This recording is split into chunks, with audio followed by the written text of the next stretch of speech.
बिस्मिल्लाहिर्रहमानिर्रहीम। अस्सलाम वालेकुम। आप देख रहे हैं यूट्यूब चैनल आम सी बातें। तहरीक लब्बैक के पार्लिमानी लीडर मुफ्ती कासिम फ़खरी साहब ने मदीना मस्जिद के हवाले से अहम बयान दिया है। इस वीडियो में हम इसी के मुतालिक बात करेंगे, मगर इससे पहले अगर आपने अभी तक हमारे इस चैनल को सब्सक्राइब नहीं किया तो सब्सक्राइब कर लें ताकि आप मज़ीद वीडियोस को भी देख सके। जब से सुप्रीम कोर्ट ने यह हुक्म दिया है कि मदीना मस्जिद को गिराकर वहां पर पार्क को बहाल किया जाए, तो तमाम मजहबी जमातें और पाकिस्तानी अवाम इसके खिलाफ प्रोटेस्ट कर रहे हैं और सोशल मीडिया पर भी इसके खिलाफ आवाज़ उठाई जा रही है।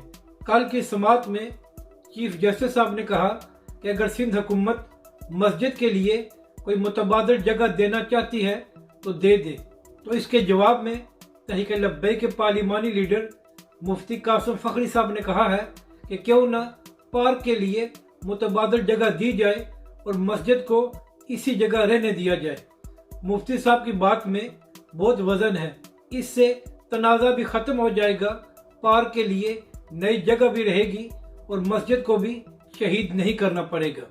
अपनी राय का ज़रूर इजहार करें कि आपको ये वीडियो कैसी लगी और हमारे इस चैनल को भी सब्सक्राइब करें।